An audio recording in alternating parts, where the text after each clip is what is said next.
ಹಿಂದುಳಿದ ಪ್ರದೇಶದಲ್ಲಿರುವಂಥ ಮಹಿಳೆಯರನ್ನು ಗುರುತಿಸಿ ಅವರ ಪ್ರತ್ಯೇಕ ಸಂಘಗಳನ್ನು ಮಾಡಿ, ಇರುವ ಸಂಘಗಳಲ್ಲಿ ಅವರನ್ನು ಪ್ರತ್ಯೇಕವಾಗಿ ಆಯ್ಕೆ ಮಾಡಿ ಅಂಥ ಸಂಘಗಳಿಗೆ ಸಮಾಜದ ಮುಖ್ಯವಾಹಿನಿಗೆ ಬರಬೇಕು. ಆ ಕಾರಣಕ್ಕಾಗಿ ಬೇರೆ ಬೇರೆ ಹಂತದ ತರಬೇತಿಗಳನ್ನು ನೀಡಿ, ಕಾನೂನು ಇರ್ಬೋದು, ಮಕ್ಕಳ ಲಾಲನೆ ಪಾಲನೆ ಇರ್ಬೋದು, ಮಕ್ಕಳ ಶಿಕ್ಷಣ ಇರ್ಬೋದು, ಮಹಿಳೆಯ ಶುಚಿತ್ವ ಇರ್ಬೋದು, ಬೇರೆ ಬೇರೆ ವಿಧದ ತರಬೇತಿಗಳನ್ನು ಕಾಲ ಕಾಲಕ್ಕೆ ಅವರಿಗೆ ಕೊಟ್ಟು, ಜೊತೆಗೆ ಬೇರೆ ಬೇರೆ ಅಧ್ಯಯನ ಪ್ರವಾಸಗಳ ಮೂಲಕ, ಹಾಗೆ ಬೇರೆ ಬೇರೆ ಇಲಾಖೆಗಳನ್ನು ಭೇಟಿ ಮಾಡುವ ಮೂಲಕ ಅವರಿಗೆ ಸಮಾಜದಲ್ಲಿ ಭಾಳ ಮುಖ್ಯವಾಗಿ ಒಬ್ಬ ವ್ಯಕ್ತಿಗೆ ಏನೆಲ್ಲ ಜ್ಞಾನ ಇರಬೇಕು ಆ ಜ್ಞಾನವನ್ನು ಬೆಳೆಸಲಿಕ್ಕೆ ಹೇಮಾವತಿ ಅಮ್ಮನವರು ವಿಶೇಷವಾಗಿ ಹಮ್ಮಿಕೊಂಡಿರುವಂಥ ಕಾರ್ಯಕ್ರಮ ಈ ಮಹಿಳಾ ಜ್ಞಾನ ವಿಕಾಸ ಕಾರ್ಯಕ್ರಮ ಆಗಿರ್ತದೆ. ಹೆಸರೇ ಹೇಳ್ತದೆ ಜ್ಞಾನ ವಿಕಾಸ ಅಂತೇಳಿ. ಅದಕ್ಕಾಗಿ ಇವತ್ತು ಅಮ್ಮನವರು ಎಲ್ಲ ತಾಲೂಕು ಮಟ್ಟದಲ್ಲಿ ಈ ಕಾರ್ಯಕ್ರಮಕ್ಕೆ ಪೂಜ್ಯರು ವಿಶೇಷವಾಗಿ ಒಂದು 25,000 ರೂಪಾಯಿ ಮಂಜೂರಾತಿ ಕೊಡ್ತಾರೆ. ಇಂಥದ್ದು ತುಂಬ ತಾಲೂಕಿದೆ. ಎಲ್ಲ ತಾಲೂಕಿಗೂ ಪೂಜ್ಯರು ವಿಶೇಷ ಆಸಕ್ತಿಯಿಂದ ಅಮ್ಮನವರು ಏನು ಕಾರ್ಯಕ್ರಮ ಮಾಡ್ತಾರೋ ಈ ಕಾರ್ಯಕ್ರಮಕ್ಕೆ ಒಂದು ಅನುದಾನ ಮಂಜೂರಾತಿ ಮಾಡ್ತಾರೆ.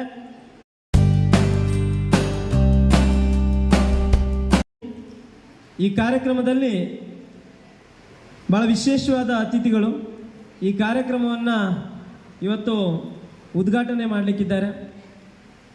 ಈ ಕಾರ್ಯಕ್ರಮಕ್ಕೆ ಚಾಲನೆ ನೀಡಲಿಕ್ಕಿರುವಂಥ ನಾವೆಲ್ಲ ಭಾಳ ಕಾತುರದಿಂದ, ನನಗೂ ಕೂಡ ಇವತ್ತು ಈ ವೇದಿಕೆಯಲ್ಲಿ ಪರಿಚಿತರು, ಅಂದರೆ ಇವತ್ತು ಪರಿಚಯ ಆಯಿತು. ನಮ್ಮ ಶ್ರೀಯುತ ರವಿ ಎಂ ನಾಯ್ಕ್, ವಿಶ್ರಾಂತ ಜಿಲ್ಲಾ ನ್ಯಾಯಾಧೀಶರು ಭಟ್ಕಳ. ನಾನು ಭಟ್ಕಳದವನಾದರೂ ಕೂಡ ನನಗೆ ಪರಿಚಯ ಇರಲಿಲ್ಲ, ಯಾಕಂದರೆ ಭಾಳಷ್ಟು ಕಡೆ ಈ ನಮ್ಮ ನ್ಯಾಯಾಧೀಶರು ಸಮಾಜದಲ್ಲಿ ಹೆಚ್ಚಿನ ಕಡೆ ಅವರು ಪರಿಚಯ ಕಡಿಮೆ ಇರ್ತದೆ. ಯಾಕಂದರೆ ಅವರೊಂದು ವೃತ್ತಿಯ ಶೈಲಿನೇ ಬೇರೆ ಇರ್ತದೆ. ಇವತ್ತು ಅವರು ವಿಶ್ರಾಂತರಾಗಿ ನಾವೊಂದು ಕಾರ್ಯಕ್ರಮಕ್ಕೆ ಸರ್ ನೀವು ಬರಬೇಕು ಅಂತ ಕೇಳ್ಕೊಂಡಾಗ ಭಾಳ ಖುಷಿಯಿಂದ ನಾವು ಮೊದಲೇ ಹುಡುಕ್ತಾ ಇದ್ವಿ ಯಾರನ್ನು ಮಾಡಿದರೆ ಒಳ್ಳೆಯದು ಅಂತೇಳಿ. ಈ ಕಾರ್ಯಕ್ರಮಕ್ಕೆ ಯಾರು ಉದ್ಘಾಟನೆ ಮಾಡಿದರೆ ಒಳ್ಳೆಯದು ಅಂತ ಯೋಚನೆ ಮಾಡ್ತಾ ಇದ್ದೇವೆ. ಇವತ್ತು ನಮ್ಮ ವಿನೋದ್ ಅವರು ಹೇಳಿದರು, ಸರ್ ಒಬ್ಬರು ಜಡ್ಜಸ್ ಇದ್ದಾರೆ ಸರ್, ವಿಶ್ರಾಂತ ನ್ಯಾಯಾಧೀಶರು, ಅವರನ್ನು ಕರಿಬೋದು ಅಂತ ಕೇಳಿದರು. ನಾನು ಭಾಳ ಖುಷಿಯಿಂದ ಒಪ್ಕೊಂಡೆ. ಯಾಕಂದರೆ ನ್ಯಾಯಾಧೀಶರು ನಾನು ಕಳೆದ 3 ವರ್ಷದಿಂದ ಬೇರೆ ಬೇರೆ ನ್ಯಾಯಾಧೀಶರ ಕೇಳಿದ್ವಿ ಕಾರ್ಯಕ್ರಮಕ್ಕೆ. ಇವತ್ತು ಪ್ರಪ್ರಥಮವಾಗಿ ವಿಶ್ರಾಂತ ಜಿಲ್ಲಾ ನ್ಯಾಯಾಧೀಶರಾದಂಥ ಶ್ರೀಯುತ ರವಿ ಎಂ ನಾಯ್ಕ್ ಸರ್ ಅವರು ಈ ಕಾರ್ಯಕ್ರಮಕ್ಕೊಂದು ಕಾರ್ಯಕ್ರಮ ಚಾಲನೆ ನೀಡಲಿಕ್ಕಿದ್ದಾರೆ. ಇವರಿಗೆ ನಿಮ್ಮೆಲ್ಲರ ಪರವಾಗಿ, ತಾಲೂಕಿನ ಪರವಾಗಿ ಆತ್ಮೀಯವಾದ ಸ್ವಾಗತವನ್ನು ಕೊಡ್ತೇನೆ ಸರ್. ಇವರಿಗೆ ನಾಗಮಣಿ ಅವರು ಪುಷ್ಪಗುಚ್ಛ ನೀಡಿ ಗೌರವಿಸಬೇಕಾಗಿ ಕೇಳಿಕೊಳ್ಳುತ್ತಾರೆ.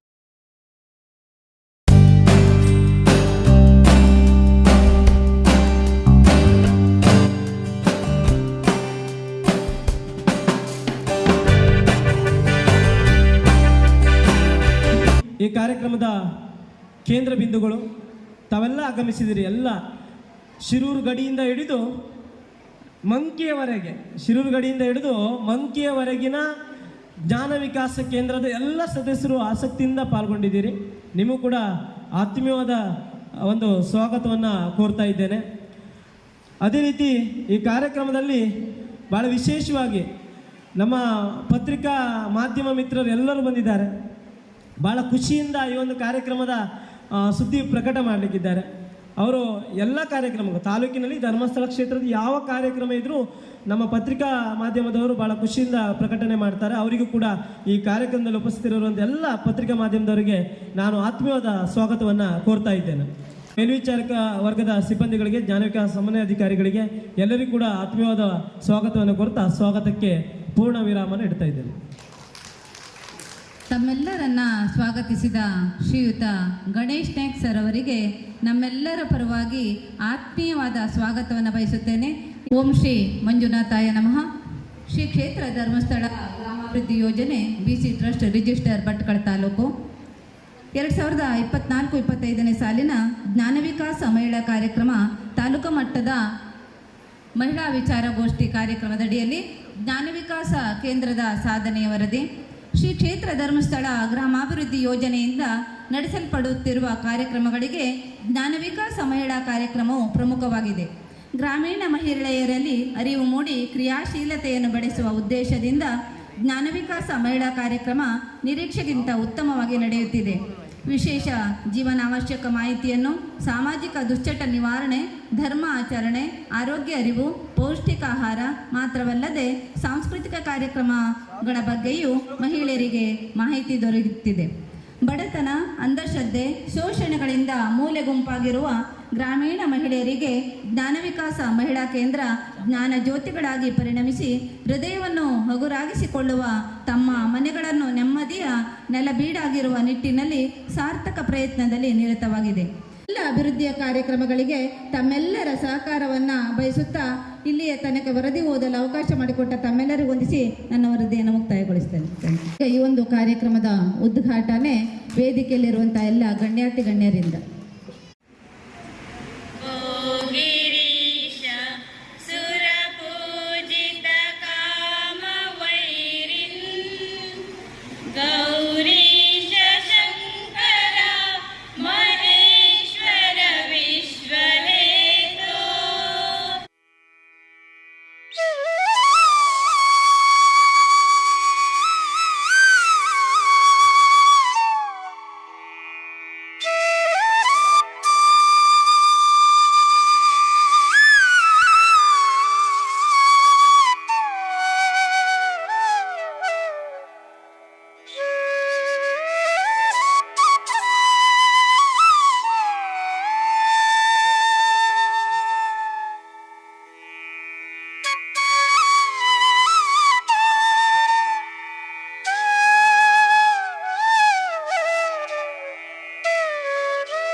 ಮಾಡಿದಂಥದ್ದು ನಿಮ್ಮಂಥವ್ರು ಸಪೋರ್ಟ್ ಮಾಡಿ ಇವತ್ತು ಇಷ್ಟು ದೊಡ್ಡದಾಯ್ತಿದೆ. ಇಲ್ಲಾದಿದ್ದು ಇಷ್ಟೆಲ್ಲ ದೊಡ್ಡದಾಗ್ಲಿಕ್ಕೆ ಸಾಧ್ಯ ಇಲ್ಲ. ನೋಡಿ, ಈ ಪುಷ್ಪಗಳು ನೀವು ಇಷ್ಟೆಲ್ಲ ನಮ್ಮ ಎದುರಿಗೆ ಮಾಡಿಟ್ಟಿದ್ರಲ್ಲ, ನಾವು ಕಡಿಮೆ ಅಂದರೆ ನವರಾತ್ರಿಗೆ 25,000 ರೂಪಾಯಿ ಐಟಮ್ ತರಿಸ್ತೇವೆ. ಇದು ಪೂರ ಇದೆಯಾ? ಬ್ಯಾಂಗ್ಳೂರಿಂದ ಬರ್ತಿದೆ ನಮಗೆ. ಒಂದೊಂದು ಕಿಟಕಿಗೆ ಒಂದೊಂದು ಹಚ್ಚಿದ್ದಾರೆ. ಅವ್ರು ಹೇಳಿದಷ್ಟು ಕೊಡ್ತೇವೆ ನಾವು. ನೀವು ಯಾರಾದರೂ ಒಬ್ಬರು ಇಂಥದ್ದನ್ನು ಮಾಡಿ ನಮಗೆ ಪೂರೈಸ್ತೀರಿ ಅಂತೇಳಾದರೆ, ನಮ್ಮ ಊರು, ನಮ್ಮದೇ ಕೃಷಿ, ಮತ್ತು ನಿಮಗೆ ಸಪೋರ್ಟ್ ಮಾಡಬೇಕಾದದುಂಟು. ನಾವು ಯಾರಾದರೂ ಒಬ್ಬರು ಬಂದು ನವರಾತ್ರಿಗೆ ಒಂದು 2-3 ದಿವಸ ಇರುವಾಗ ನಮಗೆ ತೋರಿಸ್ಕೊಂಡೋಗಿ ನಾವು ಒಂದು 10,000 ರೂಪಾಯಿ ಐಟಮ್ ಆರ್ಡ್ರ್ ಕೊಡ್ತೇನೆ ನಿಮಗೆ, ಅದನ್ನು ಮಾಡಿಕೊಡಿ. ನಾವು ಪರಾವಲಂಬಿ ಆಗಿದ್ದೇವೆ, ಸ್ವಾವಲಂಬಿಗಳಾಗಲಿಲ್ಲ. ಇವತ್ತು ಇದೊಂದು ಹುಟ್ಟು ಹಾಕದಲ್ದಿದ್ರೆ ನಾವೇನೂ ಇಲ್ಲಾಗಿದ್ರು. ನಿಮಗೆ ಉದಾಹರಣೆಗೆ ನಾವು ಹೇಳ್ತೇವೆ, ನಾನು ನಾಳೆ ಗದ್ದೆ ನೆಡ್ತಾ ಇದ್ದೇನೆ. ನಾನು ಗದ್ದೆ ಎಲ್ಲ ಹದ ಮಾಡಿಟ್ಟು ಬಂದಿದ್ದೇನೆ, ನಾಳೆ ನೆಡ್ತೇನೆ. ನನಗೆ ಗದ್ದೆ ಬಗ್ಗೆ ಏನೂ ಗೊತ್ತಿಲ್ಲ. ಆದರೆ ಕೃಷಿ ಮಾಡಿ ನೋಡಬೇಕಂತೇಳಿ 5,600 ಸ್ಕ್ವೇರ್ ಫೀಟ್ ಗದ್ದೆಯನ್ನು ನಾನು ರೆಡಿ ಮಾಡಿ ಇಡ್ತೇನೆ. ಕಾರಣ ಅಂತ ಹೇಳಿದ್ರೆ 42 ಆಕಳುಂಟು ನಮ್ಮ ಹತ್ರ. ಒಂದು ಚಿಟ್ಕಿ ಗೊಬ್ಬರ ಹೋಗುವುದಿಲ್ಲ, ಒಂದು ಚಿಟ್ಕಿ. ಮಳೆಗಾಲದಲ್ಲಿ ಎಷ್ಟೋ ನೀರಲ್ಲಿ ತೇಲ್ದುಕೊಟ್ಟೆ. ಈ ಸಲ ಇಡ್ಲಿಕ್ಕೆ ಜಾಗ ಇಲ್ಲ. 42 ಆಕಳ ಸಗಣಿ ಎಷ್ಟಾಗ್ತದೆ ಅದು? ಎಷ್ಟೋ ಜನರಿಗೆ 407 ಫ್ರೀ ತುಂಬಿಕೊಟ್ಟೆ, ತಗೊಂಡೋಗಿ ಮಾರಾರೆ. ನಮ್ಮ ಹಾರಿವರಿ ತಗೊಂಡೋದ್ರು, ಆದರೂ ಅಡ್ಡಿಲ್ಲ ಅಂತ. ನಾನು ನೋಡಿ ನಾವು ಯಾವ ಸ್ಟೇಜಿಗೆ ಬಂದು ಮುಟ್ಟಿದ್ದೇವೆ ಅಂತೇಳಿ. ಮುಂದಿನ ದಿವಸದಲ್ಲಿ ನಾವು ಸ್ವಾವಲಂಬಿ ಆಗುವುದಿಲ್ಲ, ಪರಾವಲಂಬಿ ಆಗ್ತೇವೆ. ಹೌದಲ್ಲ? ನೋಡಿ, ಅದಕ್ಕೆ ಈ ಸಂಘ ಆಗಲಿಕ್ಕಾಗಿ ನಮಗೆ ಸ್ವಲ್ಪ ಧೈರ್ಯ ಬಂತೀಗ. ನಿಜವಾಗಿ ಮಹಿಳೆಯರು ಮನಸ್ಸು ಮಾಡಿದರೆ ಏನೂ ಮಾಡ್ತಾರೆ. ನಿಮ್ಗೊಂದು ಆಫೀಸ್ನಲ್ಲಿ ಹೋಗಿ, ಬನ್ನಿ ಅಮ್ಮ ಕೂತ್ಕೊಳ್ಳಿ ಅಂತ ಕುರ್ಚಿ ಕೊಡ್ತಾರೆ. ನಮ್ಮಂಥವ್ರು ಅದು ನಿಲ್ಸೇ ಮಾತಾಡ್ತಾರೆ, ಇಲ್ಲ ಕೂತ್ಕೊಳ್ಳಿ ಅಂತ ಹೇಳೋದಿಲ್ಲ. ಇದು ನನ್ನ ಜೀವನದ ಅನುಭವ. ನಿಮಗೆ ಹೋದ ಕೂಡಲೇ ಕುರ್ಚಿ ಕೊಡ್ತಾರೆ. ಇರಲಿ, ಕೊಡಲಿ, ನೀವು ಮಾತೆಯರು, ದೇವರ ಸಮಾನರು, ನಮ್ಗೆ ಆ ಬಗ್ಗೆ ಏನೂ ಇಲ್ಲ. ನಮ್ಮ ದೇವಸ್ಥಾನದಲ್ಲೂ ಮಾತೆಯರಿಗೆ ಅಷ್ಟೇ ಗೌರವ ಉಂಟು. ಬಂದವರು ಯಾರಾದರೂ ಇದ್ದರೆ ಅವರಿಗೆ ಗೊತ್ತಾಗಿರಬಹುದು. ಆದರೆ ಇವತ್ತು ಇಲ್ಲಿ ಎಲ್ಲವನ್ನು ಅವರು ನಮ್ಮ ಅಮ್ಮವರು ಭಾಷಣದಲ್ಲಿ ಹೇಳಿದರು. ನಾವು ಏನೇನು ಮಾಡಿದ್ದೇವೆ, ಏನೇನು ಮಾಡ್ತಾ ಇದ್ದೇವೆ ಅನ್ನೋ ಬಗ್ಗೆ ಪರಿಪೂರ್ಣವಾಗಿ ಹೇಳಿದರು. ಒಂದು ಮಾತ್ರ ಹೇಳಲಿಲ್ಲ ಅವರು, ಯಾವುದು ಅಂತ ಹೇಳಿದರೆ ನಾವು ಮಕ್ಕಳ ಕೈಯಿಂದ ಮೊಬೈಲ್ ಕಸಿಬೇಕು, ಅದು ಹೇಳಲಿಲ್ಲ ಅವರು. 10 ಕೂಡಲೇ ಮೊಬೈಲ್ ಕೊಡುವುದು, ಊಟ ಮಾಡೋದಿಲ್ಲ ಅಂತ ಮೊಬೈಲ್ ಕೊಡುವುದು, ದಿನ ಅಪ್ಪಗೆ ನೋಡು ಅಮ್ಮಗೆ ನೋಡು ಅಂತ ಮೊಬೈಲ್ ತೋರಿಸೋದು. ನಿನ್ನೆ ರಾತ್ರಿ ಸರಿ ಕೇಳ್ಕೊಳ್ಳಿ, ನಿನ್ನೆ ರಾತ್ರಿ 12 ವರ್ಷದ ಹುಡುಗ, ನಾನು ಅಡ್ಮಿಟ್ ಮಾಡಿ ಬಂದಿದ್ದೇನೆ, ಈಗ ಹೋಗ್ಲಿಕ್ಕೆ ಉಂಟಲ್ಲಿ. 12 ವರ್ಷದ ಹುಡುಗ ಅಯ್ಯೋ ಅಂತ ಕೂಗ್ತಾನೆ ರಾತ್ರಿ. ಅಲ್ಲಿ ತಗೊಂಡು ಹೋಗಿ ಮಹಿಮಾ ಆಚಾರ್ಯ NR ಆಚಾರ್ಯದಲ್ಲಿ ತೋರಿಸಿದ್ರೆ ಆ ಮೊಬೈಲಲ್ಲಿ ಆ ಫಿಲ್ಮ್ ಬಂದು ಕೂಡ ಕೂಗ್ತಾನವ. ಅದಕ್ಕೆ ಅಡಿಕ್ಟ್ ಆಗಿದ್ದಾನಂತೆ. ಈಗ 2 ತಿಂಗಳು ಬೇಕಂತೆ ಸರಿ ಮಾಡಲಿಕ್ಕೆ. ನೋಡಿ, ಮಕ್ಕಳಂತೂ ಬೇಡ, ಒಂದು ಮಗು ಆದರೂ ಸಾಕು ನಮ್ಮ ಹಿಂದೂಗಳಿಗೆ. ಅದು ನೌಕರಿ ಅದೇ ಅಂತಂದರೆ ಅದು ಬೇಡ, ಇಷ್ಟೇ ತುಂಡಿದ್ರೂ ಸಾಕು, ಕೈ ಕಾಲು ಇಲ್ದಿರೂ ಅಡ್ಡಿಲ್ಲ. ಒಟ್ಟು ದುಡ್ಡು, ಬ್ಯಾಂಗ್ಳೂರಲ್ಲಿ ಮನೆ, ಒಂದು ಕಾರು, ಗಟ್ಟಿ ಮಾತಾಡಿ ಗಂಡನೂ ಬೇಡ. ಇಂಥ ಪರಿಸ್ಥಿತಿಗೆ ನಾವು ಬಂದು ಮುಟ್ತಾ ಇದ್ದೇವೆ. ದುಡ್ಡಿನ ಬೆನ್ನಿಗೆ ಬಿದ್ದಿದ್ದೇವೆ, ನಾವು ಹಣ ಒಟ್ಟು ಮಾಡಲಿಕ್ಕೆ ಬಿದ್ದಿದ್ದೇವೆ. ಈಗ ಒಂದೇ ಹುಡುಗ ಡಾಕ್ಟರ್ ಹತ್ರ ಹೋದರೂ ಕೂಡ ಹೇಳಿದ್ರು ಅವರು, 12 ವರ್ಷದ ಒಳಗಿನ ಹುಡುಗನ ಅಂತ ಕೇಳಿದ್ರು. ಅದು ಆಗ್ತದಂತೆ ನೋಡಿ, ಈ ಮೊಬೈಲ್ಗೆ ಅಡಿಕ್ಟ್ ಆಗ್ತಾರಂತೆ ಅವರು. ನಿನ್ನೆ ರಾತ್ರಿ ಅಡ್ಮಿಟ್ ಮಾಡಿದ್ದೇನೆ. ಅಕ್ಕ ರಾತ್ರಿ ಬೊಬ್ಬೆ, ಅಯ್ಯೋ ಹೀಗೆ ಮಾಡ್ತಾನೆ. ಇದು ಯಾರೂ ಹೇಳೋದಿಲ್ಲ ಇವತ್ತೆ. ಬರೀ ಎಜುಕೇಷನ್, ಬರೀ ಎಜುಕೇಷನ್, IT, BT, TB ಇದರಲ್ಲೇ ಅವರು ಇದನ್ನು ನೋಡಿ. ಎಷ್ಟು ಕಡೆಗೆ ಗದ್ದೆಗಳೆಲ್ಲ ಹಾಳು ಧೂಳು ಮಾಡಿ ಹಾಕಿದ್ದಾರೆ ನೋಡಿ. ಆ ಗದ್ದೆಯಲ್ಲಿ ಕ್ರಿಕೆಟ್ ಆಡ್ತಾರೆ ಹಿಂದಿನವರೆಲ್ಲ, ಅದು ನೆಟ್ಟದ ಗದ್ದೆ ಅಲ್ವ ಅದು. ಏನಾದರೂ ಒಂದು ಕೃಷಿ ಅನ್ನುವಂಥದ್ದು ಯಾರಾದರೂ ಮಾಡ್ತಾರೆ ಇವತ್ತು. ಎಂತ ನೋಡಿದ್ರು ದುಡ್ಡು ಕೊಟ್ಟು ತಗೊಳ್ಳೋದು, ದುಡ್ಡು ಕೊಟ್ಟು ತಗೊಳ್ಳೋದು. ಅದಕ್ಕೆ ಏನು ಹಾಕಿ ಬೆಳೆಸ್ತಾರೆ ಅಂತ ನಮಗೇನಾದರೂ ಗೊತ್ತುಂಟೋ? ನಾನೊಂದು ಅಲ್ಲಿ 50 ಮಲ್ಲಿಗೆ ಗಿಡ ನೆಟ್ಟಿದ್ದೆ. ಮೊಕ್ಕೆ ಆಗೋದಿಲ್ಲ ಅಂತ ಯಾಜಿ ಅವ್ರ ಹತ್ರ ಹೋದೆ, ಶಿರಾಲಿ. ಅವರೆಂಥದ್ದು ಬಯೋಬ್ಲೂಮ್ ಅಂತ ಒಂದು ಮೆಡಿಸಿನ್ ಕೊಟ್ಟರು. ಅದು ಮನುಷ್ಯರಿಗೂ ತೆಗಿತದಂತೆ. ಅದು ಮೂಗಿಗೆ ಬಟ್ಟೆ ಕಟ್ಕೊಳ್ಳಿ ಅಂದ್ರೆ ಅವ್ರು ನನಗೆ ಗೋಣಿ ಕಟ್ಕೊಂಡೆ, ಗೋಣಿ ಬಟ್ಟೆ ಕಟ್ಟುತ್ತಾಗೋದಿಲ್ಲ ಅದು. ಅದನ್ನು ನೀರಲ್ಲಿ ಹಾಕಿ ಸಂಪ್ರೋಕ್ಷಣೆ ಮಾಡಿದ ಮೇಲೆ ಒಂದು ಮೊಕ್ಕೆ ಆಯಿತು, ಕಟ್ಕೊಳ್ಳಿಕ್ಕಾಗಲಿಲ್ಲ. 85 ಮೊಳ ಹೋಗಾಯಿತು 50 ಗಿಡಕ್ಕೆ ಒಂದು ದಿವಸಕ್ಕೆ. 1.5 ವರ್ಷದೊಳಗೆ ಗಿಡ ಸತ್ತೇ ಹೋಯ್ತು ಪೂರ. ಬಾಯೋ ಬ್ಲೂಮಲ್ಲ, ತಾಲಿ ತಗೊಂಡು ತಿಕ್ಕರು ಒಂದು ಚಿಗುರು ತರಿಸ್ಕೊಳ್ಳಿಕ್ಕಾಗಲಿಲ್ಲ ನನ್ನ ಹತ್ರ. ಪೂರ ಕಿತ್ತು ಬಿಸಾಡಿಬಿಟ್ಟ ನಾನು. ನಾವು ಇವತ್ತು 35-40 ವರ್ಷದೊಳಗೆ ರೋಗ ಬರ್ತದೆ ನೋಡಿ, ಇದೇ ತಿಂದದ್ದು ನಾವು. ಇವತ್ತು 40 ವರ್ಷಕ್ಕೆ ಕ್ಯಾನ್ಸರ್, 18 ವರ್ಷಕ್ಕೆ ಬೋನ್ ಕ್ಯಾನ್ಸರ್, ಸಣ್ಣ ಸಣ್ಣ ರೋಗ, ಥೈರಾಯ್ಡ್ ಕ್ಯಾನ್ಸರ್ಗೋಯ್ತು, ಮೂಲವ್ಯಾಧಿ ಕ್ಯಾನ್ಸರ್ಗೋಯ್ತು. ನಾವು ತಿನ್ನುವ ಪ್ರತಿಯೊಂದು ಆಹಾರವೂ ಪಾಯ್ಸನ್, ವಿಷ. ನಮ್ಗೆ ಅದು ಗೊತ್ತಾಗೋದಿಲ್ಲ. ಗೋಬಿ ಮಂಚೂರಿ ಅಂತ ಎಂಥದ್ದು ಹಾಕಿ ಕೆಂಪು ಲಾಲ್ ಮಾಡಿಕೊಟ್ಟ, ಇವು ತಿಂದ ಮೇಲೆ 1 ತಿಂಗಳಂದ್ರೆ ಇವು ಕೆಂಪಾಗಿ ಬೀಳ್ತಾನೆ. ಇವನಿಗೆ ರೋಗ ಅಂತಂದು ಗೊತ್ತಾಗೋದಿಲ್ಲ ಡಾಕ್ಟ್ರಿಗೆ. ನಾವು ಇವತ್ತು ಈ ರೀತಿಯಲ್ಲಿ ಪರಾವಲಂಬಿ ಆಗ್ತಾವೆ ಇದ್ದೇವೆ ವಿನ ನಾವು ಸ್ವಾವಲಂಬಿ ಆಗ್ತಾ ಇಲ್ಲ. ಮತ್ತು ಯಾರೂ ಹೇಳುವುದೂ ಇಲ್ಲ ಈ ಬಗ್ಗೆ. IT, BT company, job, Bengaluru, Lanka, Indonesia. ಸ್ವಾಮಿ ಒಂದು ಹೇಳ್ತೇನೆ, ನೀವು ನಿತ್ತ ನೆಲ ನಿಮಗೆ ಹುಟ್ಟಿದ ಮಕ್ಕಳಿಗೆ ಸಂಸ್ಕಾರ ಕೊಟ್ಟರೆ ಅವರು ನಿಮಗೆ, ವಿನಃ ಬೇರೆಯವರ ಬಿಲ್ಡಿಂಗು, ಬೇರೆಯವರ ಮನೆ ಎಂದಿಗೂ ನಮ್ದು ಆಗೋದಿಲ್ಲ. ಅವರು ಹುಲ್ಲಿನ ಮನೆಯಲ್ಲಿ ಮಲಗಿದವರಿಗೆ ಈಗ ಸ್ಲ್ಯಾಪಿನ ಮನೆಯಲ್ಲಿ ನಿದ್ರೆ ಬರ್ತದೆ ಹೇಳಿ ನೋಡುವ, ಯಾರಾದರೂ ಒಬ್ಬರು ಎದ್ದು ಹೇಳಿ ನೋಡುವ. ಆವಾಗ ನಮ್ಮ ಹಿರಿಯವ್ರದ್ದೆಲ್ಲ ಹುಲ್ಲದ ಮನೆ ಇತ್ತು, ಎಂಥ ನಿದ್ರೆ ಬೀಳ್ತಿತ್ತು, ಏಸಿನ ಮನೆ ಕಣ್ಣಾಗ ಆಗ್ತಿತ್ತು. ಈಗ ಸ್ಲ್ಯಾಪಿನ ಮನೆಗಂದ್ರು ಒಬ್ರಿಗಾದ್ರೂ ನಿದ್ರೆ ಉಂಟ ನೋಡಿ. ಕಾರಣ ನುಷಿ ಕಾಟ ಜಾಸ್ತಿ ಆಗಿದೆ. ಹಾಗಾಗಿ ಖಂಡಿತ ಈ ಹಾಲನ್ನು ಓಪನಿಂಗಿಗೆ ಧರ್ಮಾಧಿಕಾರಿಗಳಿಗೆ ನಾವು ಕರೆದದ್ದು ಅಲ್ಲಿ ಹೋಗಿ. ಅವರು ಬೇರೆ ಕಾರ್ಯದಲ್ಲಿ ಇರಲಿಕ್ಕಾಗಿ ಬರಲಿಕ್ಕಾಗಲಿಲ್ಲ, ಮುಂದೆ ಒಮ್ಮೆ ಬರ್ತೇನೆ ಅಂತ ಅವರು ಹೇಳಿದರು ನಮಗೆ. ನಾವು ನಿಮ್ಮಲ್ಲಿ ಮಾತೆಯರಲ್ಲಿ ಒಂದೇ ಒಂದು ರಿಕ್ವೆಸ್ಟ್ ಮಾಡ್ತೇನೆ, ಮಕ್ಕಳಿಗೆ ಸಂಸ್ಕಾರ ಕೊಡಿ. ಸಂಸಾರ ಸಗೆ ಕ ಒತ್ತು ಕೊಟ್ಟರೆ ಸಂಸ್ಕಾರ. ನಾವು ಅದೇ ಕೊಡಲಿಲ್ಲ ಇವತ್ತು ಮಕ್ಕಳಿಗೆ. ಬರೀ ಫೋನು, ಸಿಟ್ಟು ಆಯ್ತಾ ಮಗ ಅಂದೇಳಿ ಅಲ್ಲಿ ದೇವಸ್ಥಾನದಲ್ಲಿ ಬರ್ತಾರೆ. ಆ ಸಿಟ್ಟಿಗೆ ಕಾರಣ ಮೊಬೈಲು 4G.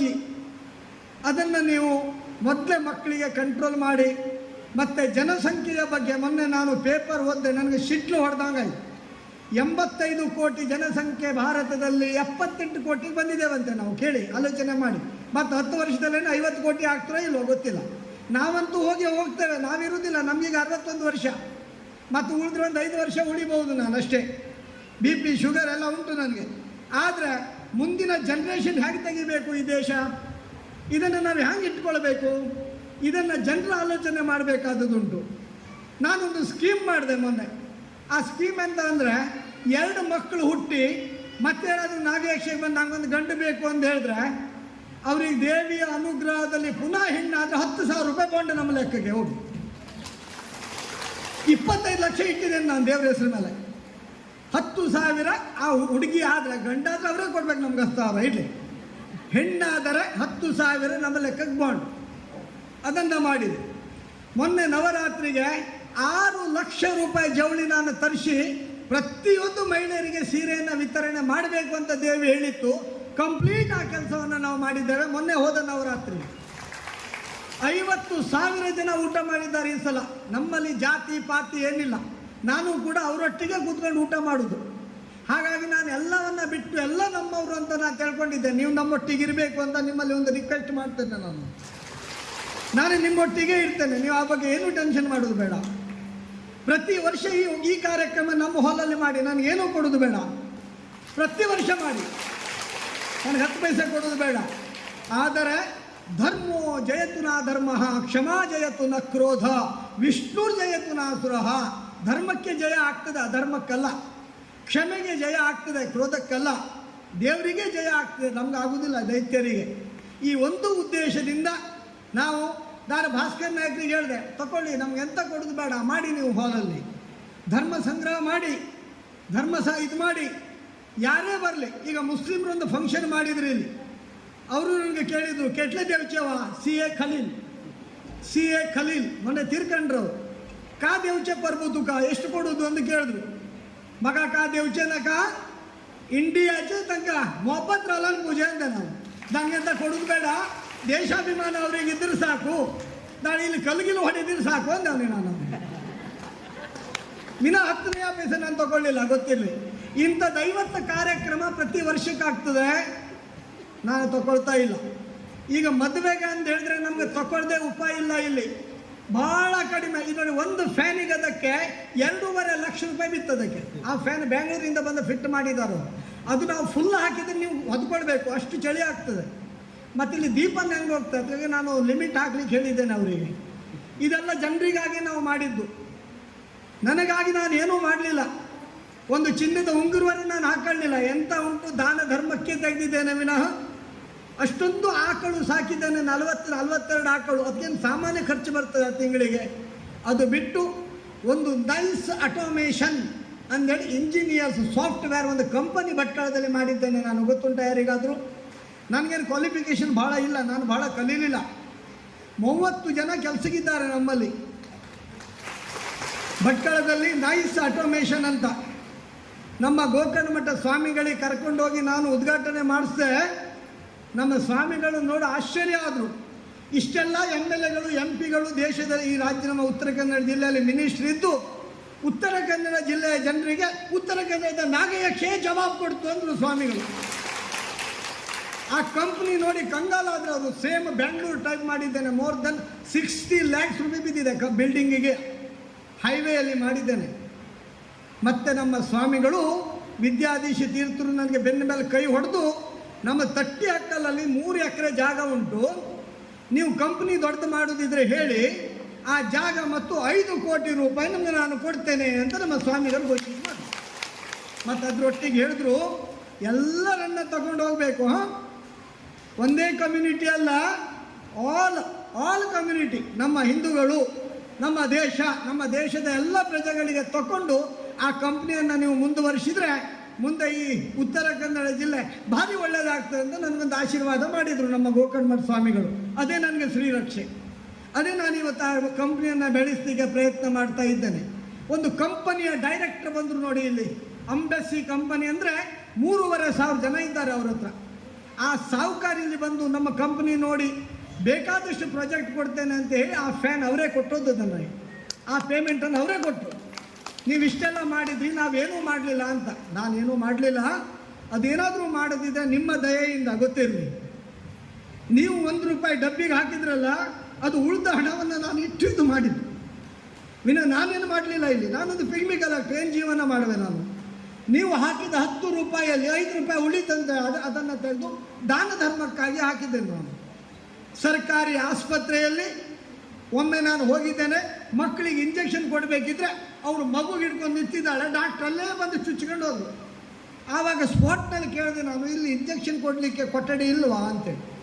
ಇಲ್ಲ ರೀ, ದುಡ್ಡಿನ ವ್ಯವಸ್ಥೆ ಬೇಕಲ್ಲ ಅಂತ. ಅದೇ ದಿವಸ ನಾನು ಘೋಷಿಸಿ ಮಾಡಿ ಬಂದೆ, ನೀವು ಕೊಠಡಿ ಕಟ್ಟಿ ಬಿಲ್ ನನಗೆ ಕೊಡಿ ಅಂದೇಳಿ 11 ಲಕ್ಷ ರೂಪಾಯಿ ಬಿತ್ತು ನೋಡಿ. ಮಾತ್ರ ಛಾಯಾ ಅಂತ ಕಟ್ಟಿದ್ದಾರೆ ನೋಡಿ, ಅಲ್ಲಿ ದೇವಿ ಫೋಟೋ ಉಂಟು. 11 ಲಕ್ಷ ರೂಪಾಯಿ ಅಲ್ಲಿ ಪೇಮೆಂಟ್ ಮಾಡಿ ಬಂದೆ ನಾನು. ನನ್ನ ದೇವಿ ಹೇಳ್ತು, ಒಳ್ಳೆ ಕೆಲಸ ಮಾಡಿದ್ದೆ ಮಗ ನೀನು ಅಂತೇಳಿ. ಒಮ್ಮೆ ಒಂದು ಹೆಣ ತಗೊಂಡು ಹೋದೆ ನನ್ನ ತಾಯಿದು. ಅಲ್ಲಿ ಒಂದೇ ಬಾಕ್ಸ್ ಉಂಟು, ಅದು ಪ್ಲಗ್ ಹಾಕಿ ತಿರ್ಸಬೇಕು, ತಾಗುದಿಲ್ಲ ಅದು, ಅಂದರೆ ಕರೆಂಟ್ ಪಾಸೇ ಆಗೋದಿಲ್ಲ ಅದರಲ್ಲಿ. ಆವಾಗ ನಾವು ಹೊರಗೆ ಬರ್ತಾ ಹೊನ್ನಾವರದಿಂದ ಒಂದು ಬಾಡಿ ಬಂತು.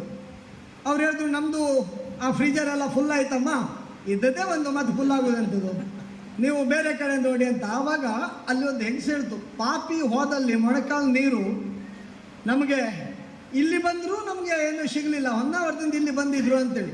ತಕ್ಷಣ ನಾನು ಒಂದೇ ತಿಂಗಳ ಒಳಗೆ ಪಂಜಾಬ್ನಿಂದ 2 ಹೆಣ ಹಾಕುವ ಬಾಕ್ಸನ್ನು ತಂದು ಭಟ್ಕಳ ಗೌರ್ಮೆಂಟ್ ಹಾಸ್ಪಿಟ್ಲಿಗೆ ಕೊಟ್ಟಿದ್ದೇನೆ. 1,68,000 2 ಬಾಕ್ಸಿಗೆ. ಮತ್ತು ಪ್ರತಿ ವರ್ಷಕ್ಕೆ 1 ಲಕ್ಷ ರೂಪಾಯಿ ಮೆಡಿಸಿನ್ ನಾನಲ್ಲಿ ಘೋಷಿಸಿ ಮಾಡಿದ್ದೇನೆ. ಬಡವರಿಗೆ ಕೊಡಿ, ಯಾರೇ ಬರಲಿ ಕೊಡಿ ಅವರಿಗೆ ಅಂತೇಳಿ, ಯಾರಿಗೂ ಬರೆದು ಕೊಡಬೇಡಿ ಹೊರಗೆ ಅಂತೇಳಿದ್ದೇನೆ. ಸುಧೀಂದ್ರ ಕಾಲೇಜ್ನಲ್ಲಿ ಒಂದು ಬಿಲ್ಡಿಂಗ್ ಕಟ್ಟಿದ್ದೇನೆ, ಅಲ್ಲೂ ಸದ್ಗುರು ಶ್ರೀಧರ ಸ್ವಾಮಿ ಸಭಾಭವನ್ ಅಂತೇಳಿ ಅಲ್ಲೂ ಕೂಡ 11 ಲಕ್ಷ ಪೇಮೆಂಟ್ ಮಾಡಿ ಅಲ್ಲೊಂದು ಓಪನಿಂಗ್ ಮಾಡಿಕೊಟ್ಟಿದ್ದೇನೆ. ಈಗ ನನ್ನ ಕೊನೆಯ ಕಾರ್ಯಕ್ರಮ ಅಂದರೆ ಕುಮಟಾದಲ್ಲಿ, ಕುಮಟಾ ಬಗ್ಗೋಣ ಕ್ರಾಸ್ನಲ್ಲಿ ಕೊಂಕಣ ಎಜುಕೇಷನ್ ಅಂತ ಒಂದು ಸ್ಕೂಲ್ ಉಂಟು. ಅಲ್ಲಿ ಆಲ್ ಕಮ್ಯುನಿಟಿಯವರು ಬರ್ತಾರೆ, ಅಲ್ಲಿ 20 ಲಕ್ಷ ಘೋಷಿಸಿ ಮಾಡಿದ್ದೇನೆ, ಅಲ್ಲೊಂದು ಬಿಲ್ಡಿಂಗ್ ಕಟ್ಟಿ ಕೊಡ್ತೇನೆ ನಾನು. ಇದು ನನ್ನ ಕೊನೆಯ ಕಾರ್ಯಕ್ರಮ ಅಂತ ನಾನು ಮನಸ್ಸಲ್ಲಿ ಇಟ್ಕೊಂಡಿದ್ದೇನೆ. ಹಾಗಾಗಿ ನಿಮ್ಮಲ್ಲಿ ಒಂದೇ ಒಂದು ರಿಕ್ವೆಸ್ಟ್, ನನಗೆ ಸಮಯದ ಅಭಾವ, ನಿಮ್ಮಲ್ಲಿ ಒಂದೇ ಒಂದು ನಾನು ಪ್ರಾರ್ಥನೆ ಮಾಡುವುದಂದರೆ, ಮಕ್ಕಳಿಗೆ ಸಂಸ್ಕಾರ ಕೊಡಿ, ದೇಶಾಭಿಮಾನ ಕೊಡಿ, ಒಂದೇ ಸಾಕು. ಯಾವ ಸಾಕ್ತಾ ಈ ಆಗ್ತಿದ್ದೀರೆಲ್ಲ ಜಗಲಿ ಮೇಲೆ ಕೂತಲ್ಲಿ ಇಂಥದ್ದೇ ಬಾಂಬ್ ಹಾಕೋದು ಈ ಆಗ್ತಿದ್ದೀರು. ನನ್ನ ಅಮ್ಮನೂ ಬಂತದ್ರಾಗೆ, ಸಾಕಲ್ಲ ಹೇಳು ಎಂತ ಮತ್ತೆ ಹೇಳಿದ್ರೆ ಹೀಗೆ ಹೇಳಿ ದಾರಿ ತಪ್ಪಿಸ್ತಾ ಇದ್ದಾರೆ. ಆದರೆ ಹುಟ್ಟಿದ ಮಕ್ಕಳು 4ರಲ್ಲಿ ಒಬ್ಬ ಹಾಳಾದರೆ ಮನೆ ಹೆಸರು ಹಾಳಾಯಿತು, ಅದೇ ಒಬ್ಬನೇ ಹುಟ್ಟಿದವನೇ ಹಾಳಾದರೆ ಕುಲ ನಾಶ ಆಯಿತು. ಅದಕ್ಕೆ ತುಳುದಲ್ಲಿ ಒಂದು ಆದ್ಗತೆ ಉಂಟು, ಜಿನಸ್ ಕೆಟ್ಟಾಂಡ ದಿನ ಕೆಟ್ಟಾಂಡ, ಬುಡದಿ ಕೆಟ್ಟಾಂಡ ಜನ್ಮ ಕೆಟ್ಟಾಂಡ. ಅಡಿಗೆ ಹಾಳಾಯಿತು, ದಿವಸ ಹಾಳಾಯಿತು, ಹೆಂಡತಿ ಹಾಳಾಯಿತು, ಜನ್ಮ ಹಾಳಾಯಿತು ಅಂತೇಳಿ ಇದನ್ನು ತುಳುದಲ್ಲಿ ಒಂದು ಕಡೆಗೆ ಉದ್ಗಾರ ಮಾಡಿದ್ದಾರೆ. ಹಾಗಾಗಿ ನಮ್ಮ ಧರ್ಮಸ್ಥಳ ಹೆಗ್ಗಡೆ ಅವ್ರ ಫ್ಯಾಮಿಲಿ ಒಟ್ಟಿಗೆ ನಾವೆಲ್ಲ ನಿಲ್ಲುವ, ನಿಮ್ಮೊಟ್ಟಿಗೂ ನಾನು ನಿಲ್ತೇನೆ. 10 ರೂಪಾಯಿ ಕಿಶನಿದ್ರೆ ನಾನು 1 ರೂಪಾಯಿ ಇಟ್ಟರು 9 ರೂಪಾಯಿ ನಿಮ್ಮ ಸಂಸ್ಥೆಗೆ ಸಂಘಕ್ಕೆ ದಾನ ಮಾಡ್ತೇನೆ, ಖಂಡಿತ ಮಾಡ್ತೇನೆ. ಮತ್ತು ಇದನ್ನು ನೀವು ಚೆನ್ನಾಗಿ ಬೆಳೆಸಬೇಕು. ಪಾಕಿಸ್ತಾನದಿಂದ ಉಳ್ಳಾಗಡ್ಡಿ, ನಿಮ್ಮ ಆಸ್ಟ್ರೇಲಿಯಾದಿಂದ ಬೆಳ್ಳುಳ್ಳಿ ತಂದು ತಿಂಬುದು ಬೇಡ. ನಾವು ನಮ್ಮ ದೇಶದಲ್ಲೇ ನಾವು ಮಾಡ್ಕೊಂಡು ತಿನ್ನುವ. ನಿಮಗೆಲ್ಲ ಥರದಲ್ಲಿ ಸಹಾಯ ಹೆಗ್ಡೆಯವರಷ್ಟೇ ಅಲ್ಲ, ನಮ್ಮಿಂದ ಆದ ಸಹಾಯವನ್ನು ನಾವು ಮಾಡ್ತೇವೆ. ಮತ್ತು ಈ ಸಂಸ್ಥೆಯನ್ನು ನೀವು ಮುಂದೆ ಚೆನ್ನಾಗಿ ನಡೆಸಬೇಕು.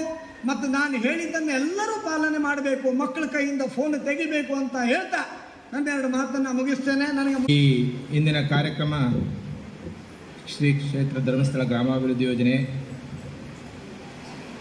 ಪರಮ ಪೂಜ್ಯ ವೀರೇಂದ್ರ ಹೆಗ್ಡೆಯವರು ಮತ್ತು ಡಾಕ್ಟರ್ ಹೇಮಾವತಿ ಹೆಗ್ಡೆಯವರ ಶುಭಾಶೀರ್ವಾದಗಳೊಂದಿಗೆ ಈ ಜ್ಞಾನ ವಿಕಾಸ ಮಹಿಳಾ ಕಾರ್ಯಕ್ರಮ ನಡೆಯುತ್ತಿದೆ.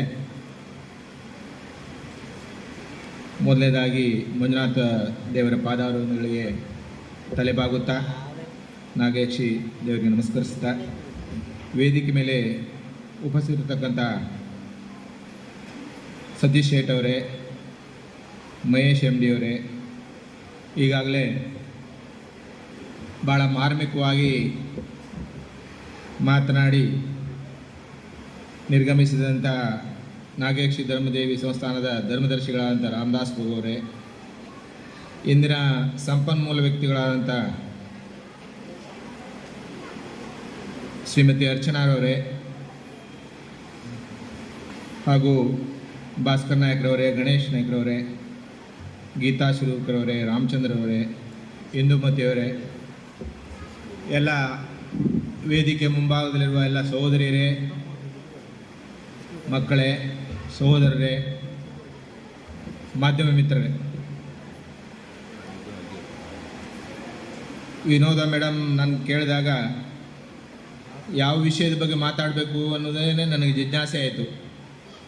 ಯಾಕಂದರೆ ನಾನು ನ್ಯಾಯವಾದಿಯಾಗಿ ಆಮೇಲೆ ನ್ಯಾಯಾಧೀಶನಾಗಿ ಈಗ ಒಂದು ರೀತಿ ಕೃಷಿಕನಾಗಿದ್ದೇನೆ. ಈಗ ಹೇಳಿದ್ರಲ್ಲ ನಮ್ಮ ಪ್ರಭುಗಳು, ಅವರ ಮಾತಿಗೆ ಅಕ್ಷರಶಃ ನಾನು ಅದನ್ನು ಒಪ್ತೇನೆ. ನೀವು ತಿಳ್ಕೊಂಡಿರ್ಬೋದು, ಈಗ ಈ ಓವರ್ ಕೋಟು ಶರ್ಟ್ ಗಿಟ್ ಹಾಕೊಂಡು ಬಂದಿದ್ದೇನೆ ಅಂತೇಳಿ. ಈಗ 10 ಗಂಟೆವರೆಗೆ ನಾನು ಜಮೀನಲ್ಲಿ ಕೆಲಸ ಮಾಡಿ ಈಗ ಬಂದಿದ್ದೇನೆ. ಯಾಕೆ ಉದ್ಯೋಗ ಅಥವಾ ಕೃಷಿ ಬಹಳ ಮುಖ್ಯ ಅನ್ನೋದಕ್ಕೆ, ಒಂದು ನಮ್ಮ ಆರೋಗ್ಯವನ್ನು ಕೂಡ ಚೆನ್ನಾಗಿರ್ತದೆ ಕೃಷಿ. ಅವ್ರು ಹೇಳಿದರು, ತಾನು ಗೊಬ್ಬರ ಎಲ್ಲ ತೊಳೆದೋಯ್ತು, ತಾನು ಈಗಲೂ ಸ್ವಲ್ಪ ಭೂಮಿಯಲ್ಲಿ ಕೃಷಿ ಮಾಡ್ತಾ ಇದ್ದೇನೆ ಅಂತೇಳಿ ಹೇಳಿದರು. ಸರಿಸುಮಾರು ಅವ್ರಿಗೆ 61-62, ನನಗೂ ಅಷ್ಟೇ ವಯಸ್ಸು. ಈ ಫಾಸ್ಟ್ ಫುಡ್ ಏನು ಬಗ್ಗೆ ಅವ್ರು ಹೇಳಿದ್ರಲ್ಲ, ಅದು ನನ್ನ ಒಪ್ಪಿಗೆ ಇದೆ. ನೀವೆಲ್ಲ ತಾಯಂದಿರಿದ್ದೀರಿ, ಮಕ್ಕಳಿಗೆ ದಯವಿಟ್ಟು, ಅದರಲ್ಲೂ ಗೋಬಿ ಮಂಚೂರಿಯನ್ನು ದಯವಿಟ್ಟು ಕೊಡಬೇಡಿ. ಅದನ್ನು ಸರ್ಕಾರವೇ ನಿಷೇಧ ಮಾಡಿದೆ. ಆದರೂ ಅದೊಂದು ರೀತಿ ಅಟ್ರಾಕ್ಷನ್, ಅದು ಮಕ್ಕಳು ನೋಡಿದಾಗ ಅದೇ ಬೇಕು ಅಂತ ಹೇಳ್ತಾರೆ. ಅದನ್ನು ದಯವಿಟ್ಟು ಕೊಡಬೇಡಿ, ವಿಷಕಾರಿ ಅಂಶ ಇದೆ ಅಂತೇಳಿ ಎಲ್ಲರೂ ಹೇಳ್ತಾರೆ. ನುಡಿ ಇದೆ, ಹೆಣ್ಣೊಂದು ಕಲಿತರೆ ಶಾಲೆಯೊಂದು ತೆರೆದಂತೆ ಅಂತೇಳಿ. ಅದ್ರ ಗಂಡಸರು ಕಲಿತರೆ ಏನು ಪ್ರಯೋಜನ ಇಲ್ವಾ ಅಂತ ಕೇಳ್ಬೋದು. ಹಾಗಂತಲ್ಲ ಅದರ ಅರ್ಥ. ಹೆಣ್ಮಕ್ಳು ಕಲಿತರೆ ಮಕ್ಕಳಿಗೆ ತಿದ್ದಿ ತೀಡಿ ಅವನನ್ನು ಒಬ್ಬ ಸಮಾಜಮುಖಿ ವ್ಯಕ್ತಿಯನ್ನಾಗಿ, ಒಳ್ಳೆ ಸಮಾಜಕ್ಕೆ ಬೇಕಾದಂಥ ವ್ಯಕ್ತಿಯನ್ನಾಗಿ ರೂಪಿಸುವಲ್ಲಿ ತಾಯಿಯ ಪಾತ್ರ ಬಹಳ ಮುಖ್ಯ. ಒಬ್ಬ ನ್ಯಾಯಾಧೀಶನಾಗಿ ಕಾನೂನು ಬಗ್ಗೆ ಸ್ವಲ್ಪ ಹೇಳಲಿಕ್ಕೆ ಇಚ್ಛೆ ಪಡ್ತೇನೆ. ಮುಖ್ಯವಾಗಿ ಯಾವುದಾದ್ರೂ ಒಬ್ಬ ಗಂಡಸು ಅಥವಾ ತಂದೆ, ಗಂಡಸರ ತಂದೆನೂ ಬಂತು, ಗಂಡನೂ ಬಂತು, ತನ್ನ ಹೆಂಡತಿಯನ್ನು ಅಥವಾ ಮಗಳನ್ನು, ಮದುವೆ ಆಗದ ಮಗಳನ್ನು ನಿರ್ಲಕ್ಷ್ಯ ಮಾಡಿದರೆ ಅಂಥ ಮಹಿಳೆ ಅಥವಾ ಮಗಳು ಜೀವನಾಂಶ ಕೋರಿ ನ್ಯಾಯಾಲಯದಲ್ಲಿ ಅರ್ಜಿ ಸಲ್ಲಿಸಬಹುದು. ನನ್ನ ನ್ಯಾಯಾಧೀಶ ಜೀವನದ ಒಂದು ಕೆಲಸ ಮಾಡ್ತಿರುವಾಗ ನಿಮಗೆ ಗೊತ್ತೇ ಇದೆ, ನಮ್ಮ ದಕ್ಷಿಣ ಕನ್ನಡ ಪುತ್ತೂರಲ್ಲಿ ನಾನು ಪ್ರಥಮವಾಗಿ ನ್ಯಾಯಾಧೀಶನಾಗಿದ್ದು. ಬಹಳ ವಿಚಿತ್ರವಾದಂಥ ಒಂದು ಕೇಸ್ ಬಂದಿತ್ತು. ಅದೇನೆಂದರೆ, ತಾಯಿಯಿಂದಲೇ ಮಕ್ಕಳಿಗೆ ಜೀವನಾಂಶ ಕೊಡಿಸ್ಬೇಕನ್ನುವಂಥ ಒಂದು ಅರ್ಜಿ ಹಾಕಿದ್ರು ವಕೀಲರು. ಇದು ಭಾಳ ಅಪರೂಪ. ಯಾಕಂದರೆ ಸಾಮಾನ್ಯವಾಗಿ ತಂದೆ ಅಥವಾ ಗಂಡ ಜೀವನಾಂಶ ಕೊಡಬೇಕಾದದ್ದು ರೂಢಿ. ಆದರೆ ಇದು ಸ್ವಲ್ಪ ತದ್ವಿರುದ್ಧ. ಯಾಕೆ ಹಾಗೆ ಅಂಥೇಳಿ ನಿಮಗೆ ಗೊತ್ತಿದೆಯಲ್ಲ, ದಕ್ಷಿಣ ಕನ್ನಡದವರು ಬುದ್ಧಿವಂತರೇ, ಅದರಲ್ಲಿ ನಾವು ಎರಡು ಮಾತಿಲ್ಲ.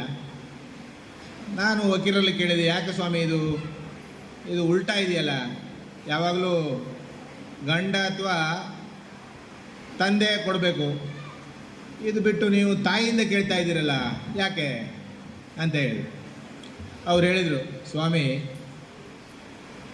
ಈ ಕೇಸು ಬೇರೆ ಕೇಸ್ ನಂಗಲ್ಲ. ಅಪ್ಪ ಅಂದರೆ ಗಂಡ ಪಾಪ ಏನೂ ದುಡಿಲಿಕ್ಕಾಗದಂಥ ವ್ಯಕ್ತಿ, ಅವರಿಗೆ ಯಾವುದೇ ಉತ್ಪತ್ತಿ ಇರಲಿಲ್ಲ, ಅಂಗವಿಕಲರು ಕೂಡ, ವಿಕಲಚೇತನರು ಕೂಡ ಆಗಿದ್ರು ಅವರು. ತಾಯಿ ಈ ಮಕ್ಕಳನ್ನು ಬಿಟ್ಟು ಬೇರೆ ಮದುವೆಯಾಗಿ ವಾಸಿಸ್ತಿದ್ರು. ಈ ಮಕ್ಕಳು ಅವರ ತಾಯಿಯ ತಂದೆ ಅವ್ರ ಜೊತೆ ಬರ್ತಾಯಿದ್ರು. ಅವ್ರಿಗಾಗಲೇ 70 ವರ್ಷ ವಯಸ್ಸು. ಆ ಮಕ್ಕಳನ್ನು ನೋಡುವ ಕಷ್ಟ ಅವರಿಗೆ, ಯಾಕಂದರೆ ಇನ್ನು 70ರ ನಂತರ ಆ ಮಕ್ಕಳನ್ನೆಲ್ಲ ಸಾಕಿ ಸಲುವುದಕ್ಕೆ ಕಷ್ಟ ಅವರಿಗೆ. ಹಾಗಾಗಿ ಅವರು ಏನು ಮಾಡಿದ್ರು ಅಂದರೆ, ಸ್ವತಃ ತಾಯಿ ಮೇಲೆ ಜೀವನಾಂಶ ಕೊಡಬೇಕಂತೇಳಿ ಹಾಕಿದ್ರು. ನನಗೂ ಒಂದು ರೀತಿ ಇದು ಚಾಲೆಂಜು. ಎಲ್ಲೂ ಪುಸ್ತಕ ಎಲ್ಲ ತೆಗೆದು ನೋಡಿದೆ, ಎಲ್ಲಿ ನೋಡಿದ್ರು ಎಲ್ಲ ಕಡೆಯೂ ತಂದೆನೇ, ಅಂದರೆ ಗಂಡು ಕೊಡಬೇಕು, ಹೆಣ್ಣು ಕೊಡಬೇಕಂತ ಎಲ್ಲೂ ಹೇಳಿಲ್ಲ. ಆದರೂ ನಮ್ಮ ಫಿಲ್ಮ್ ಆ್ಯಕ್ಟರ್ ಸರಿತಾ ಕೇಸ್ನಲ್ಲಿ ಸರಿತಾನೇ ಕೊಟ್ಟಿದ್ದಿದೆ. ಒಂದು ಕೇಸ್ ಭಾಳ ಅಪರೂಪದ ಕೇಸ್ ಇದೆ. ಆದರೆ ಈ ಕೇಸು ಆ ರೀತಿ ಅಲ್ಲ. ಕಡೆಗೆ ನೋಡುವಾಗ ನಮ್ಮ ಈ ಕಾನೂನು ರಚಿಸುವಾಗ, ಈಗ ನಾವು ಇತ್ತೀಚೆಗೆ ಈ ಮೊನ್ನೆ ಜುಲೈಯಲ್ಲಿ 2024ರಲ್ಲಿ ಆ 3 ಮೇಜರ್ ಆ್ಯಕ್ಟ್ಗಳನ್ನು ಕಾನೂನನ್ನು ತಿದ್ದುಪಡಿ ಮಾಡಿದ್ದೇವೆ. ಆದರೆ ಬ್ರಿಟಿಷರು ರಚಿಸಿದಂಥ ಇಂಡಿಯನ್ ಪೆನಲ್ ಕೋಡ್ ಇರ್ಬೋದು, ಕ್ರಿಮಿನಲ್ ಪ್ರೊಸೀಜರ್ ಕೋಡಲ್ಲೂ ಸಹ ಮೆಕಾಲೆ ಬರೆದಂಥದ್ದು. ಅದರಲ್ಲಿ ಏನು ಹೇಳಿದ್ದಾರೆ ಅಂದರೆ, ನಾನೀಗ ನಮ್ಮ ಅರ್ಚನಾ ಮೇಡಮನ್ನು ಇವರು ಇಲ್ಲಿ ಬರೆಯುವಾಗ ಸಂಪನ್ಮೂಲ ವ್ಯಕ್ತಿ ಅಂತ ಬರೆದಾರೆ. ಸಂಪನ್ಮೂಲ ವ್ಯಕ್ತಿ ಅಂದರೆ ಯಾರು, ಗಂಡೋ ಹೆಣ್ಣೋ ಅನ್ನೋ ಪ್ರಶ್ನೆ ಬರ್ತದೆ. ಅಲ್ಲಿಯೂ ಕೂಡ ಹಾಗೆ ಅಲ್ಲಿ ಏನು ಹೇಳಿದ್ದಾರೆ, ಪರ್ಸನ್ ಅಂತ ಹೇಳಿದ್ದಾರೆ. ಪರ್ಸನ್ ಅಂದರೆ ಇಂಗ್ಲೀಷ್ನಲ್ಲಿ ಒಂದು ವ್ಯಕ್ತಿ ಗಂಡು ಆಗಿರ್ಬೋದು, ಹೆಣ್ಣು ಆಗಿರ್ಬೋದು. ಆ ಅರ್ಥದಲ್ಲಿ ಯೋಚನೆ ಮಾಡಿದಾಗ ತಾಯಿ ಕೂಡ ಪರ್ಸನ್ ಡೆಫಿನೇಷನ್ ವ್ಯಾಖ್ಯಾನದೊಳಗೆ ಬರ್ತಾರವರು.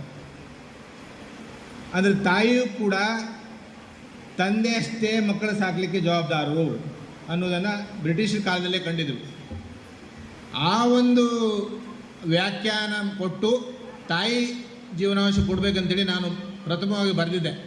ವೇದಿಕೆ ಮೇಲೆ ಇದ್ದ ಎಲ್ಲ ಗಣ್ಯರು, ವೇದಿಕೆ ಮುಂಭಾಗದಲ್ಲಿದ್ದ ಎಲ್ಲ ಮಹಿಳೆಯರಿಗೂ ವಂದಿಸುತ್ತಾ ಇವತ್ತಿನ ಈ ಕಾರ್ಯಕ್ರಮಕ್ಕೆ ನನ್ನನ್ನು ಕರೆದು ಎಷ್ಟೊಂದು ಸಮಯದಲ್ಲಿ ಮಾತಾಡಲಿಕ್ಕೆ ಕೊಟ್ಟವರೆಲ್ಲೋ ಧರ್ಮಸ್ಥಳ ಸಂಘದ ಹೆಗ್ಡೆಯವರ ಈ ಒಂದು ಪ್ರೋಗ್ರಾಮಿಗೆ ನಾನು ಬರಬೇಕಾದದ್ದಂತ ಒಂದು ಎಣಿಸಿ ಇವತ್ತೊಂದು 5-10 ನಿಮಿಷ ನಿಮ್ಮ ಮುಂದೆ ಮಾತಾಡ್ತೇನೆ.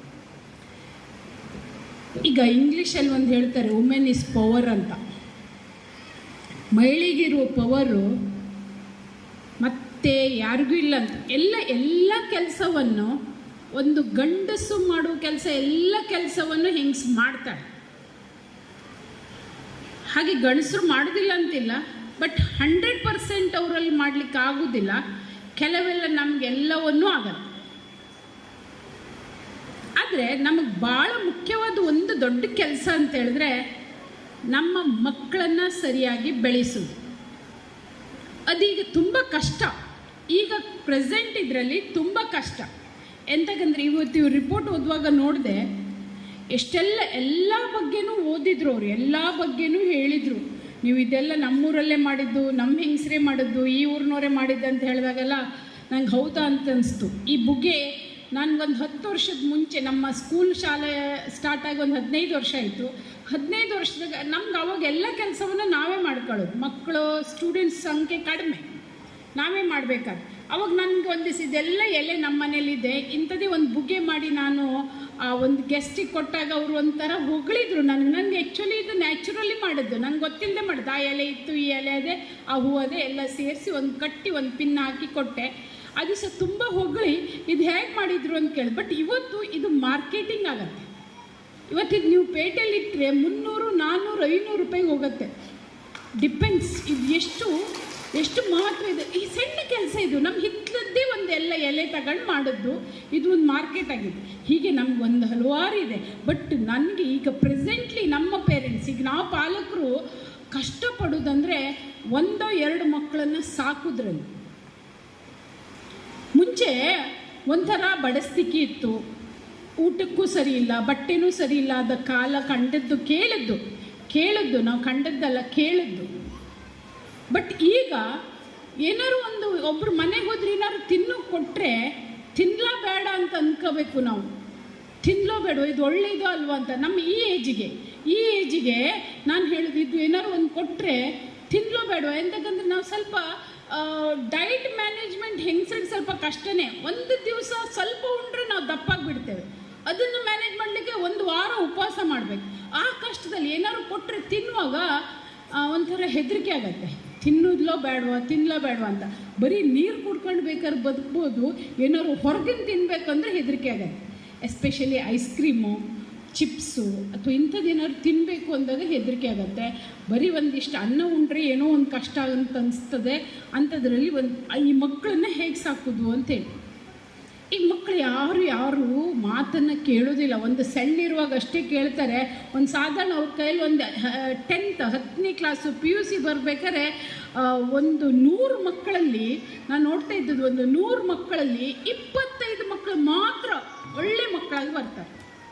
ಮತ್ತು ಉಳಿದವರೆಲ್ಲ ಸಾಧಾರಣ ಮತ್ತೊಂದು 50 ಮಂದಿ ಸಾಧಾರಣ ನಾರ್ಮಲ್ ಎವರೇಜು, ಮತ್ತೊಂದು 25 ಮಂದಿ ಇದ್ದಾರಲ್ಲ ಭಾಳ ವರ್ಸ್ಟ್ ಆಗಿ ಹೋಗ್ತಾರೆ. ಭಾಳ ಕೆಟ್ಟದಾಗಿ ಹೋಗ್ತಾರೆ. ಎಂತಕ್ಕಂದರೆ ಟೆಕ್ನಾಲಜಿ ಮೊಬೈಲ್ ಕೈಯಲ್ಲಿದೆ, ಧೈರ್ಯ ಹೆಚ್ಚಿದೆ, ಏನೋ ಹೆಚ್ಚು ಕಮ್ಮಿ ಅಪ್ಪ ಅಮ್ಮ ಕಷ್ಟಪಟ್ಕೊಂಡು ಏನೋ ಅವ್ರನ್ನ ಒಳ್ಳೇದಾಗಿ ಸಾಕಬೇಕು ಅಂತ ಹೇಳ್ತಾ ಸಾಕ್ತಿರ್ತಾರೆ. ಅಪ್ಪ ಅಮ್ಮ ಪ್ರತಿ ಪಾಲಕರದ್ದು ನಮ್ಮ ಹತ್ರ ಡೈಲಾಗ್ ಏನು ಗೊತ್ತಾ, ನಾನು ಪಟ್ಟ ಕಷ್ಟ ನನ್ನ ಮಕ್ಕಳು ಪಡಬಾರ್ದು ಅನ್ನೋದು ಒಂದು ಡೈಲಾಗ್. ಅದು ತಪ್ಪು ಅನಿಸ್ತದೆ ನನಗೆ, ಅದು ತಪ್ಪು ಅನಿಸ್ತದೆ. ನಾನು ಪಟ್ಟಿದ ಕಷ್ಟ, ನಾನು ಇಡೀ ಸಲ ನಮ್ಮ ಕಷ್ಟನೇ ಮಕ್ಕಳ ಹತ್ರ ಕೇಳೋದಿಲ್ಲ, ಮಕ್ಕಳೊಬ್ಬರು ಕೇಳೋದಿಲ್ಲ. ನಿಮ್ಮ ಹಳೆ ಡೈಲಾಗ್ ಹೇಳಬೇಡಿ, ಅದು ಹಳೇದು ಓಲ್ಡ್ ಡೇಟೆಡ್, ನಮ್ಮ ಹತ್ರ ಹೇಳಬೇಡಿ ಅಂತ ಹೇಳ್ತಾರೆ, ಕೇಳೋದಿಲ್ಲ. ಆದರೂ ನಾವು ಯಾವಾಗಲೂ ಅವ್ರನ್ನ ಸ್ಟ್ರಿಕ್ಟಾಗಿ ಸಾಕುವಂಗೂ ಇಲ್ಲ, ಪ್ರತಿ ಮಾತಿಗೂ ಹಿಂಗೆ ಹೆದರ್ಸೋಂಗಿಲ್ಲ. ಯಾಕಂದರೆ ಒಂದು ಮಗನೋ ಒಂದು ಮಗಳು ಒಂದು 16-17 ವರ್ಷ ತನಕ ನಮ್ಮ ಹತ್ರ ಇರ್ತಾರೆ, ಕಡೆ ಮುಂದೆ ಕಲೀಲಿಕ್ಕಂತ ಹೊರಗೋಗ್ತಾರೆ. ಅದಕ್ಕೆ ಬೈಬಾರ್ದು ಅನ್ನೋದು ಒಂದು ತತ್ವ ನಮ್ಮ ತಲೆಯಲ್ಲಿ. ಇದು ಈಗ ಪ್ರೆಸೆಂಟ್ ನಮ್ಗೆ ಕಾಡ್ತಾ ಇರೋದು ಮಕ್ಕಳನ್ನ ಸರಿಯಾಗಿ ಹೇಗೆ ಸಾಕುತ್ತು ಅಂತ. ಯಾವುದೇ ಮಕ್ಕಳು ಈಗ ನೀವು ಮೊಬೈಲ್ ಹಿಡ್ಕೊಂಡವರು, ಮೊಬೈಲ್ ಹಿಡ್ದಂಥ ಮಕ್ಕಳು ಒಬ್ಬರು ಸತ್ಯ ಮಾತಾಡೋದಿಲ್ಲ. ನಾವು ಹೋಗಿ ಬರೋದ್ರೊಳಗೆ ಯಾವುದೋ ಒಂದು ಟೆಕ್ಸ್ಟ್ ಮಾಡಿ ಎಲ್ಲೋ ಮಾತಾಡಿ ಮುಗ್ದು ಹೋಗ್ಬಿಡುತ್ತೆ ಅವ್ರದ್ದು. ನಮ್ಮ ಹಾಗೆ ಬರೀ ವಾಟ್ಸಪ್ ಒಂದೇ ಗೊತ್ತಿಲ್ಲ ಅವ್ರಿಗೆ, ಇನ್ಸ್ಟಾಗ್ರಾಮ್ ಅದು ಇದು ತುಂಬ ಒಂದು ರಾಶಿ ಇದೆ ಮತ್ತು ಹೊಸದೆಲ್ಲ ತಿಳ್ಕೊಳ್ತಾ ಇರ್ತಾರೆ. ನಮ್ಗೆ ಹೆದರಿಕೆ, ಎಲ್ಲೋ ಮೊಬೈಲ್ ಇಲ್ಲೊತ್ತು ಬದಲು ಅಲ್ಲೊತ್ತು ಹಾಳಾಗುತ್ತೆ, ಅದಕ್ಕೆ ನಾವು ಮತ್ತೊಂದಿಷ್ಟು ಸ್ಪೆಂಡ್ ಮಾಡಬೇಕು, ಯಾವನ ಹತ್ರ ರಿಪೇರಿಗೆ ಹೋಗಬೇಕು ಅನ್ನೋ ಹೆದರಿಕೆ ನಮಗಿದೆ. ಬಟ್ ಆ ಹೆದರಿಕೆ ಅವ್ರಿಗಿಲ್ಲ, ಯಾಕಂದರೆ ಅವ್ರ ದುಡ್ಡು ಅಲ್ಲ ಅದು. ಅವ್ರ ಹೆಚ್ಚು ಮಾತಾಡೋದಲ್ಲ, ನನಗೆ ಗೊತ್ತಾಯಿತು ಊಟದ ಸಮಯ ಅಂತ.